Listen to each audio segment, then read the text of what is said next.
प्रधानमंत्री नरेंद्र मोदी आज तूफान प्रभावित पश्चिम बंगाल और ओडिशा का दौरा करेंगे। सबसे पहले वो ओडिशा की राजधानी भुवनेश्वर पहुंचकर रिव्यू मीटिंग करेंगे। इसके बाद बालासोर, भद्रक और पूर्वी मेदिनीपुर पर हवाई सर्वे करेंगे।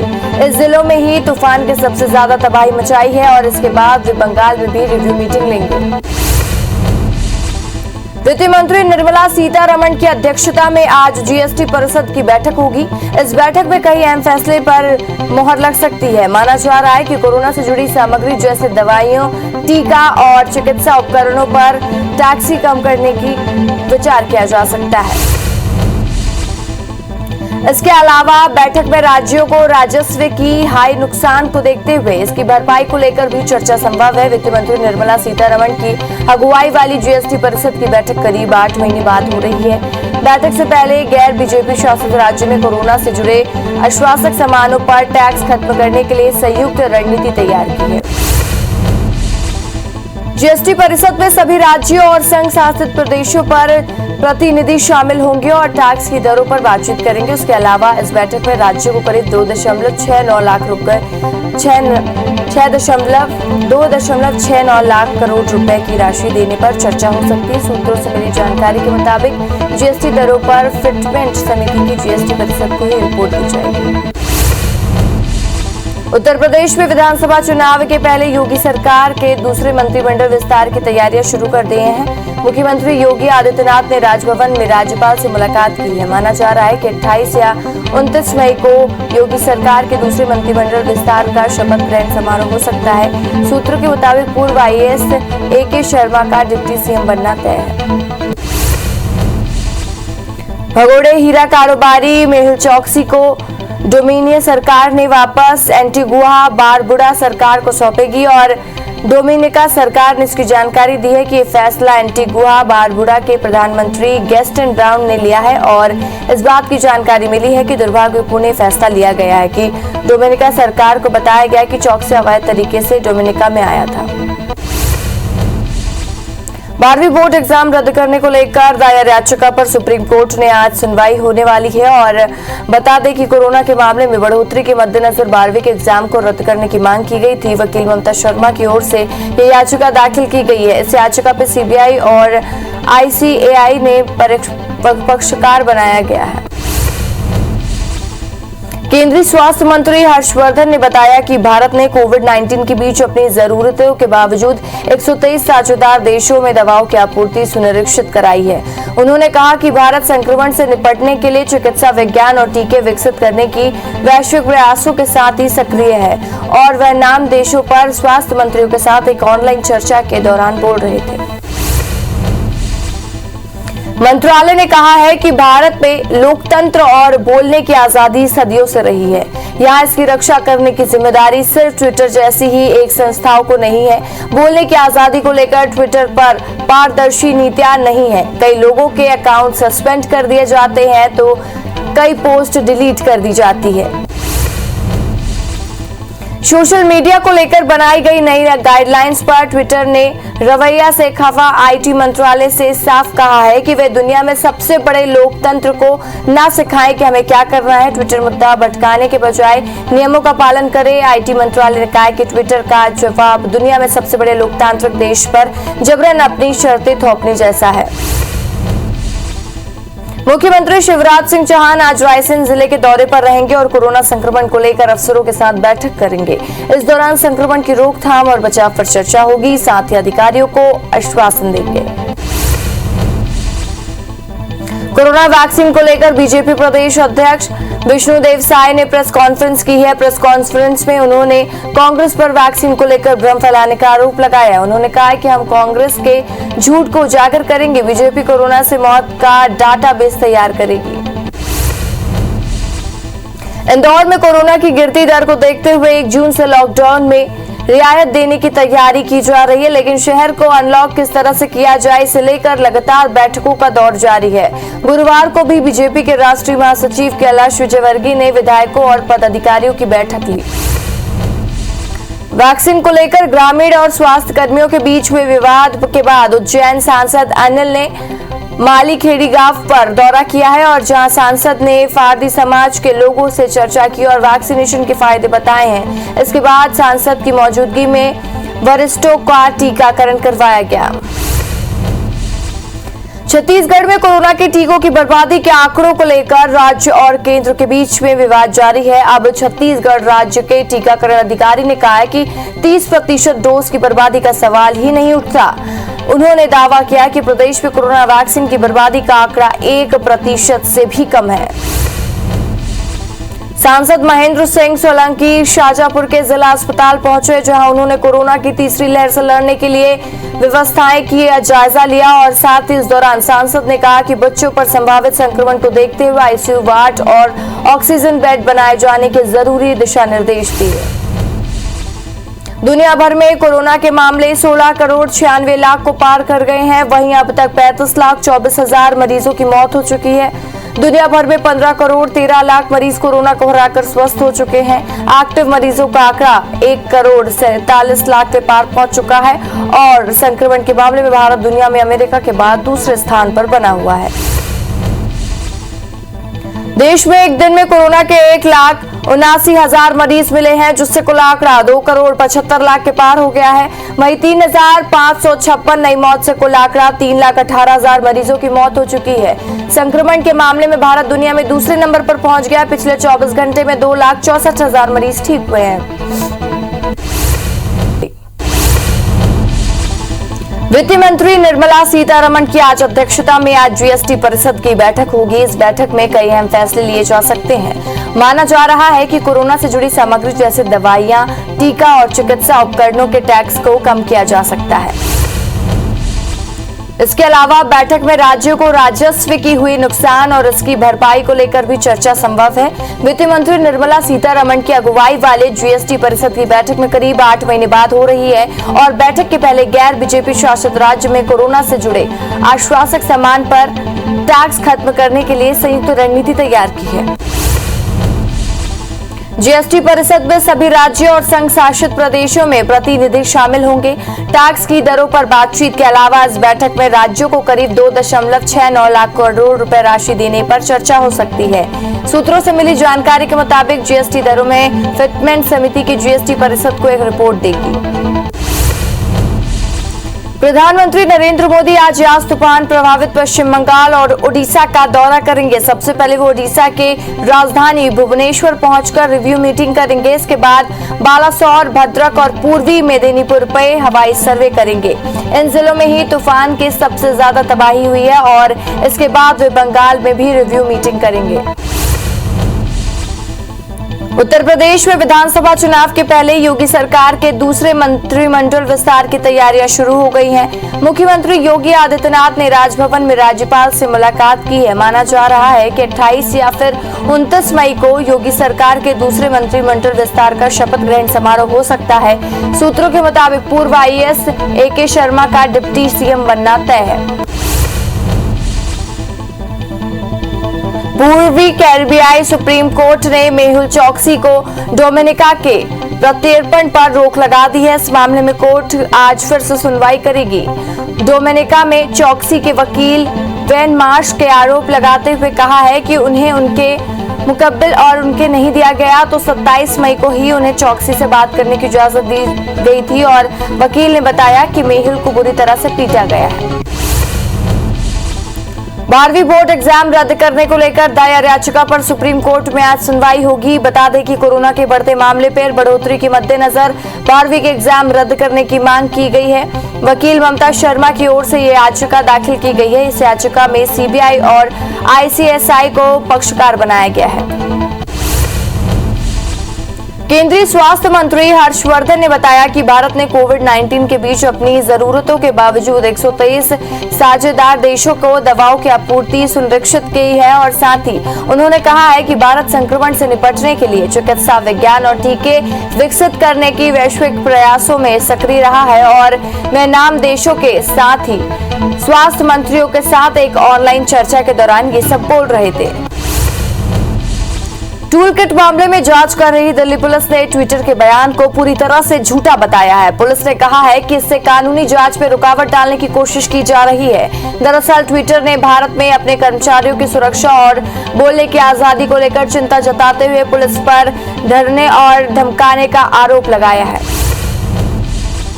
मंत्रालय ने कहा है कि भारत में लोकतंत्र और बोलने की आजादी सदियों से रही है। यहाँ इसकी रक्षा करने की जिम्मेदारी सिर्फ ट्विटर जैसी किसी एक संस्था को नहीं है। बोलने की आजादी को लेकर ट्विटर पर पारदर्शी नीतियां नहीं है। कई लोगों के अकाउंट सस्पेंड कर दिए जाते हैं तो कई पोस्ट डिलीट की जाती है। सोशल मीडिया को लेकर बनाई गई नई गाइडलाइंस पर ट्विटर ने रवैये से खफा। आईटी मंत्रालय ने साफ किया है कि वह दुनिया में सबसे बड़े लोकतंत्र को ना सिखाएं कि हमें क्या करना है। ट्विटर मुद्दा भटकाने के बजाय नियमों का पालन करे और आईटी मंत्रालय ने कहा है कि ट्विटर का जवाब दुनिया के सबसे बड़े लोकतांत्रिक देश पर जबरन अपनी शर्तें थोपने जैसा है। यास तूफान भले ही पहले कमजोर हो गया हो, लेकिन इसका असर अब इन दिनों बिहार में भी खूब देखने को मिल रहा है। अब पूर्वी यूपी में भी यास की तबाही मचती हुई दिख रही है और साथ ही मौसम विभाग की माने तो राज्य में पूर्वी हिस्सों में अगले 1 या 2 दिन में बारिश हो सकती है। चीन ने अमेरिकी खुफिया एजेंसी के कोरोना वायरस की शुरुआत पर नई जांच करने पर प्रतिक्रिया दी है। चीन के विदेश मंत्रालय ने एक बयान में कहा है कि अमेरिका फेसबुक से झुठला नहीं सकता है कि हम किसी की जांच की परवाह नहीं है और साथ ही हम बता दें कि अमेरिकी राष्ट्रपति ने अमेरिकी इंटेलिजेंस एजेंसी से कोरोना के ओरिजिन को लेकर नए सिरे से और तेजी से जांच करने को कहा है। मुख्यमंत्री शिवराज सिंह चौहान आज रायसेन जिले के दौरे पर रहेंगे और कोरोना संक्रमण को लेकर अफसरों के साथ बैठक करेंगे। इस दौरान संक्रमण की रोकथाम और बचाव पर चर्चा होगी। साथ ही अधिकारियों को आवश्यक दिशा निर्देश भी देंगे। कोरोना वैक्सीन को लेकर बीजेपी प्रदेश अध्यक्ष विष्णुदेव साय ने प्रेस कॉन्फ्रेंस की है। प्रेस कॉन्फ्रेंस में उन्होंने कांग्रेस पर वैक्सीन को लेकर भ्रम फैलाने का आरोप लगाया है। उन्होंने कहा है कि हम कांग्रेस के झूठ को उजागर करेंगे। बीजेपी कोरोना से मौत का डाटाबेस तैयार करेगी। इंदौर में कोरोना की गिरती दर को देखते हुए 1 जून से लॉकडाउन में रियायत देने की तैयारी की जा रही है, लेकिन शहर को अनलॉक किस तरह से किया जाए इसे लेकर लगातार बैठकों का दौर जारी है। गुरुवार को भी बीजेपी के राष्ट्रीय महासचिव कैलाश विजयवर्गीय ने विधायकों और पदाधिकारियों के साथ बैठक ली है। वैक्सीन को लेकर ग्रामीण और स्वास्थ्य कर्मियों के बीच में हुए विवाद को लेकर उज्जैन सांसद अनिल ने मालीखेड़ी गांव का दौरा किया, जहां सांसद ने पारधी समाज के लोगों से चर्चा की और वैक्सीनेशन के फायदे बताए। इसके बाद सांसद की मौजूदगी में वरिष्ठों ने टीकाकरण करवाया। छत्तीसगढ़ में कोरोना टीकाकरण की बर्बादी के आंकड़ों को लेकर राज्य और केंद्र के बीच में अभी भी विवाद जारी है। आज छत्तीसगढ़ के राज्य टीकाकरण अधिकारी ने कहा है कि 30% डोज की बर्बादी का सवाल ही नहीं उठता। उन्होंने दावा किया कि प्रदेश में कोरोना वैक्सीन की बर्बादी का आंकड़ा 1% से भी कम है। सांसद महेंद्र सिंह सोलंकी शाजापुर के जिला अस्पताल पहुंचे, जहां उन्होंने कोरोना की तीसरी लहर से लड़ने के लिए की गई व्यवस्थाओं का जायजा लिया। इस दौरान सांसद ने कहा कि बच्चों पर संभावित संक्रमण को देखते हुए आईसीयू वार्ड और ऑक्सीजन बेड बनाए जाने के जरूरी दिशा निर्देश दिए। दुनिया भर में कोरोना के मामले 16 करोड़ 96 लाख के पार हो चुके हैं। वहीं अब तक 35 लाख 24 हजार मरीजों की मौत हो चुकी है। दुनिया भर में 15 करोड़ 13 लाख मरीज कोरोना को हराकर स्वस्थ हो चुके हैं। वहीं अगर हम बात करें एक्टिव मरीजों की तो 1 करोड़ 47 लाख के पार पहुंच गए हैं केसेस। संक्रमण के मामले में भारत दुनिया में अमेरिका के बाद दूसरे स्थान पर बना हुआ है। देश में एक दिन में कोरोना के 1,79,000 नए मामले सामने आए हैं, जिससे कुल आंकड़ा 2 करोड़ 75 लाख के पार पहुंच गया है। 3,556 नई मौत से कुल आंकड़ा 3,18,000 मरीजों की मौत हो चुकी है। संक्रमण के मामले में भारत दुनिया में दूसरे नंबर पर पहुंच गया है। पिछले 24 घंटे में 2,64,000 मरीज ठीक हुए हैं। दिल्ली में म्यूकोरमाइसिस यानी ब्लैक फंगस बीमारी को महामारी घोषित कर दिया गया है। दिल्ली में ब्लैक फंगस के मामले तेजी से बढ़ रहे हैं। गुरुवार को 153 नए मामलों की पुष्टि के साथ ही इसकी संख्या 773 हो गई है। दिल्ली सरकार ने कहा सभी अस्पताल ब्लैक फंगस संक्रमण का पता लगाने और इलाज करने के लिए स्वास्थ्य मंत्रालय के दिशा निर्देशों का अनुपालन करेंगे। वैक्सीनेशन के लिए सरकार ने नई गाइडलाइन जारी कर दी है। इसमें से सीनियर सिटीजन और दिव्यांगों के लिए अलग व्यवस्था की गई है और कोविड वैक्सीनेशन के लिए बने एक्सपर्ट ग्रुप ने केंद्र कर रिकमेंडेशन पर भेजी थी, जिसमें 60 से ऊपर आयु वाले बीमारी से परेशान और दिव्यांग लोगों को घर के पास वैक्सीनेशन लगाई जाएगी ताकि उन्हें दूर न जाना पड़े। सरकार ने इस रिकमेंडेशन को मंजूरी दे दी है। महाराष्ट्र में 21,273 नए केस सामने आए हैं और आंकड़ा 56,72,000 के पार हो गया है। राज्य में 884 मौत से कुल आंकड़ा 92,225 मरीजों की मौत हो चुकी है। वहीं एक्टिव मरीजों का आंकड़ा 3,01,000 के पार हो गया है। राज्य में 34,370 से ज्यादा मरीज स्वस्थ हो चुके हैं। पुणे में 2,309 और मुंबई में 1,258 मरीज मिले हैं। मध्य प्रदेश में 1,977 नए केस मिलने से आंकड़ा 7,73,000 के पार हो गया है। प्रदेश में 70 मरीजों की मौत से कुल आंकड़ा 7,828 हो गया है। पिछले 24 घंटे में 6,845 मरीज डिस्चार्ज होने से अब तक कुल आंकड़ा 7,27,000 के पार हो गया है। वहीं इंदौर में 577 और भोपाल में 409 मरीज मिले हैं। छत्तीसगढ़ में कोरोना के 2,824 नए केस मिले हैं। वहीं 69 मरीजों की मौत से कुल आंकड़ा 12,848 लोगों की मौत हो चुकी है। 6,715 मरीजों के डिस्चार्ज होने से कुल आंकड़ा 9 लाख को पार कर गया है। छत्तीसगढ़ में एक्टिव मरीजों की संख्या 49,420 पहुंच गई है और राजधानी रायपुर में 94 और दुर्ग में 54 नए केस मिले हैं। छत्तीसगढ़ में टीकाकरण का काम लाख कोशिशों के बावजूद रफ्तार नहीं पकड़ पा रहा है। खास तौर पर 18 से 44 साल के लोगों के टीकाकरण की रफ्तार बेहद सुस्त है। 1 मई से छत्तीसगढ़ में 18 साल के ऊपर के लोगों का टीकाकरण शुरू किया गया था, लेकिन करीब 1 महीने बीत जाने के बाद भी आंकड़ा 8 लाख को छू नहीं पाया है। अगर इसी रफ्तार में टीकाकरण चलता रहा तो 18 से 44 साल के लोगों को टीका लगाने पर करीब 14 महीने लग जाएंगे। इधर टीकाकरण अधिकारी का कहना है कि जब तक केंद्र से अधिक वैक्सीन की आपूर्ति नहीं हो पाती तब तक रफ्तार पकड़ पाना संभव नहीं। वहीं 18+ के लिए आया टीका लगभग खत्म हो चुका है। मध्य प्रदेश में तेजी से अब ब्लैक फंगस पैर पसार रहा है। अब तक ब्लैक फंगस के 1224 मरीज मिले हैं और इंदौर में 478, भोपाल में 322, जबलपुर में 179 और ग्वालियर में 76 मरीज मिले हैं। प्रदेश में अब तक 76 मरीजों की मौत हो चुकी है। भोपाल में बीते 24 घंटे में 1 मरीज की मौत हुई है। इंदौर में बिना परमिशन हो रही शादी पर पुलिस ने दबिश दी। इस दौरान वहां लॉकडाउन का उल्लंघन कर 200 से ज्यादा लोग मौजूद थे, जिस पर पुलिस ने लड़की के पिता और मकान मालिक पर केस दर्ज कर दोनों को गिरफ्तार कर लिया है। इंदौर में मरीज की शिकायत के बाद प्रशासन एक्शन मोड पर है, जिसके तहत एक के बाद एक अस्पतालों पर छापेमारी करते हुए उनकी जांच की जा रही है। इसी कड़ी में प्रशासनिक अधिकारियों ने सांवेर के GD सुपर स्पेशलिटी हॉस्पिटल और राज हॉस्पिटल पर छापेमारी की है और कई दस्तावेज जब्त किए हैं, जिनकी जांच की जा रही है। रायगढ़ में कोविड संक्रमण का आंकड़ा 7% तक पहुंच गया है, लेकिन इन सबके बीच मौत का आंकड़ा कम नहीं हो रहा है। स्वास्थ्य विभाग ने अप्रैल से मई के बीच बीते 55 दिनों में ही 492 मौत दर्ज की हैं। जिले में हफ्ते भर में औसतन 60 मौतें हो रही हैं। ऐसे में यहाँ स्वास्थ्य विभाग की चिंता बढ़ रही है। नक्सलियों में तेजी से कोरोना फैल रहा है। सुकमा में कोरोना संक्रमित एक नक्सली कमांडर की मौत हो गई। उसे अस्पताल में भर्ती करा के लौट रहे 3 नक्सलियों को गिरफ्तार किया गया है। कोत्तागुड़म SP ने बताया कि कई नक्सली कमांडर संक्रमण की चपेट में हैं। राज्य के गोबरा नवापारा में जिला के सहकारी बैंक में न्याय योजना की राशि के लिए लोगों की भीड़ उमड़ गई। इस दौरान लोगों ने जमकर गाइडलाइन का उल्लंघन किया। बता दें कि लोग बैंक में PM सम्मान निधि और न्याय योजना की राशि लेने पहुंचे थे। अनलॉक के दूसरे दिन दुर्ग पुलिस पैदल मार्च निकालकर बैंकों में जाकर सेफ्टी ऑडिट किया और सुरक्षा व्यवस्था के लिए गार्ड्स को ट्रेनिंग भी दी। वहीं बैंक में काम से आए खाता धारकों को भी कोरोना गाइडलाइन पालन करने की अपील की। दुर्ग SP के निर्देश पर ASP संजय ध्रुव ने बैंकों का निरीक्षण किया। मंडला के मोहनटोला में बनाए जा रहे करीब 550 प्रधानमंत्री आवास 4 सालों में अधूरा ही पड़ा हुआ है।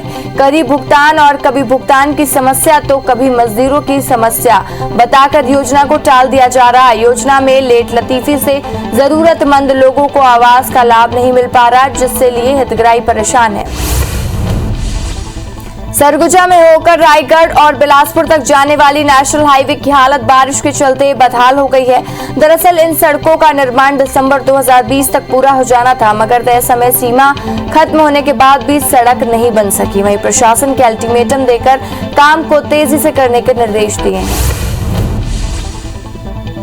जांजगीर चांपा के आमनदुला गांव में 70 पेड़ों की कटाई का मामला सामने आया है, जहां ग्रामीणों की शिकायत के बाद प्रशासन, वन विभाग और पुलिस की टीम जांच के लिए मौके पर पहुंची और निरीक्षण किया, जहां अलग अलग क्षेत्र पर टीम को 70 पेड़ कटे मिले। ग्रामीणों ने सरपंच और सचिव के संरक्षण में पेड़ों की कटाई होने का आरोप लगाया है। रायगढ़ से सारनगढ़ एसआई के पटेल पर 3 लाख की अवैध उगाही का आरोप है और साथ ही एक निजी क्लिनिक के संचालक ने इसे लेकर शिकायत दर्ज कराई है, जिसमें सारनगढ़ तहसीलदार और बीएमओ पर भी आरोप लगे हुए हैं। मामला सामने आने के बाद एसपी एसआई को निलंबित कर दिया गया। एसपी ने एसआई को निलंबित कर दिया है। वहीं आरोप सिद्ध होने पर तहसीलदार और बीएमओ पर भी कार्रवाई हो सकती है। रायगढ़ नगर निगम क्षेत्र में सामने आए ओडीएफ घोटाले की जांच फिर से शुरू हो गई है। जिला कलेक्टर ने मामला की जांच को लेकर निगम से जवाब मांगा है, जिसके बाद निगम कमिश्नर ने जांच की फाइल फिर से खुलवाई है और मामले की जांच कर रही है। साथ ही अधिकारी, कर्मचारी सहित ठेकेदारों पर कार्रवाई हो सकती है। छतरपुर के बक्सवा पर हीरा खनन पर के लिए जंगल की कटाई पर पर्यावरण प्रेमियों ने हल्ला बोल दिया है। 2.5 लाख पेड़ों की कटाई के विरोध में सोशल मीडिया पर मुहिम तेज हो गई है। पर्यावरण प्रेमियों ने तो हाईकोर्ट में विभिन्न याचिकाएं भी लगाई हैं और बटियागढ़, पथरिया, राजपुरा आदि गांवों में लोग भी जंगल बचाने की मुहिम से जुड़ते जा रहे हैं। लोगों ने हीरा नहीं, प्राणवायु की मांग की है। पूर्व सीएम कमलनाथ का प्रकरण दर्ज करने के विरोध में धार जिला महिला कांग्रेस ने मुख्यमंत्री शिवराज सिंह चौहान का पुतला दहन किया। जिला कांग्रेस अध्यक्ष विजेता त्रिवेदी ने बताया कि पूर्व सीएम कमलनाथ ने कोरोना से हुई मौतों का सही आंकड़ा जारी करने की बात कही थी, जिसे लेकर शिवराज ने उन पर प्रकरण दर्ज किया है, जो कि सरासर गलत है। कोरबा के विद्युत विभाग के अव्यवस्थाओं को लेकर युवा कांग्रेस ने अनोखा प्रदर्शन किया। कांग्रेसियों ने लाल कपड़े में नारियल बांधकर कार्यालय के दरवाजे पर टांग दिया और अधिकारियों को भी नारियल भेंट करने की कोशिश करने लगे। इस दौरान कांग्रेसियों और अधिकारियों के बीच में बहस हुई। धमतरी के सामाजिक कार्यकर्ताओं ने बंगाल में हो रही हिंसा को लेकर राष्ट्रपति के नाम जिला प्रशासन को ज्ञापन सौंपा। राष्ट्रपति के नाम सौंपे गए ज्ञापन में बंगाल में हिंसा रोकने और दोषियों पर कड़ी कार्रवाई करते हुए पीड़ितों ने सुरक्षा देने की मांग की है। दतिया के जिगरा थाना क्षेत्र के अंतर्गत आने वाले कटीली कंजर डेरा पर अवैध शराब बनाई जा रही थी, जिसकी सूचना आबकारी विभाग को मिली और नौनेर कंजर डेरा पर कटीली कंजर डेरा पर छापेमारी की, जहां से 128 बल्कि और साथ ही लीटर शराब जब्त की गई है। वहीं लगभग 2000 लीटर गुड़ लहन कर मौके से नष्ट किया गया है।